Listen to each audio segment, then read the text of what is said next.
আজ রান্না করব মলা মাছ বা মোরলা মাছের একটা রেসিপি। তার জন্য এখানে আমি 300 গ্রামের মতো মোরলা মাছ কেটে ধুয়ে ভালো করে পরিষ্কার করে নিয়েছি। এরপর এর মধ্যে পরিমাণ মতো নুন, হলুদের গুঁড়ো, লঙ্কার গুঁড়ো দিয়ে ভালো করে মেখে চুলায় কড়াইতে পরিমাণ মতো সাদা তেল ভালো করে গরম করে নিয়ে এর মধ্যে সামান্য পরিমাণে একটু নুন দিয়ে এরপর মশলা মাখানো মাছগুলো থেকে অর্ধেক মাছ দিয়ে দিলাম। সাথে সাথে কিন্তু আমি মাছটাকে নাড়াবো না। মাছটা এক পিঠ ভাজা হয়ে গেলে এরপর খুন্তি দিয়ে আস্তে উল্টে দেব। এভাবে মাছটাকে ভাজলে একটা মাছও ভাঙবে না।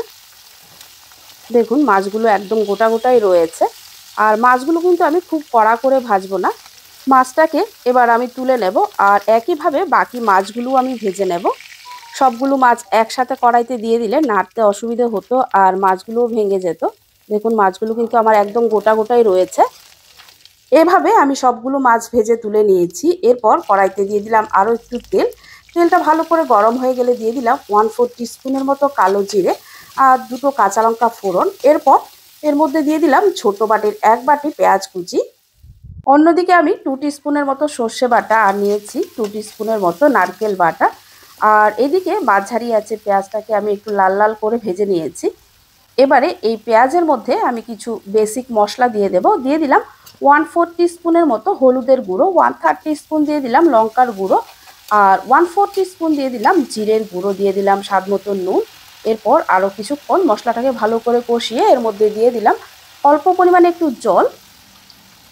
এবারে দিয়ে দিলাম সর্ষে বাটা আর নারকেল বাটা। একই সাথে বাটিটা ধুয়ে আরও সামান্য পরিমাণে একটু জল দিয়ে এরপর মাছ ছাড়িয়ে আছে 2-3 মিনিটের মতো রান্না করে নেব। এবারে এর মধ্যে দিয়ে দেব আরও একটু জল। আমি তরকারিটা একটু মাখো মাখোই রাখবো, তাই সেই পরিমাণে আমি জলটা দিয়েছি। এবারে হাই ফ্লেমে এটাকে রান্না করে নেব। 2 মিনিট রান্না করার পর ঝোলটা ফুটে উঠেছে। এবারে এর মধ্যে ভেজে রাখা মাছগুলো দিয়ে দেব। দেখুন একটা মাছও কিন্তু আমার ভাঙেনি। এবারে এটাকে ঢাকা দিয়ে মাঝারি আছে আরও 3 থেকে 4 মিনিটের মতো রান্না করে নেব। 4 মিনিট পর আমি ঢাকাটা তুলে নিয়েছি। মাছের তরকারিটা কিন্তু আমার প্রায় হয়ে এসেছে। এবারে এর মধ্যে আমি 3-4টে কাঁচা লঙ্কা চেরা আর দিয়ে দেব বেশ কিছুটা ধনেপাতা কুচি। এরপর নেড়েচেড়ে আরও 1-2 মিনিটের মতো রান্না করে এটা আমি নামিয়ে নেব। মোরলা মাছের এই রেসিপিটা গরম গরম ভাতের সাথে কিন্তু দুর্দান্ত লাগে খেতে।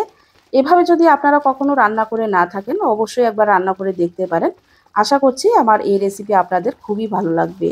রেসিপি ভালো লাগলে অবশ্যই লাইক আর কমেন্ট করতে ভুলবেন না।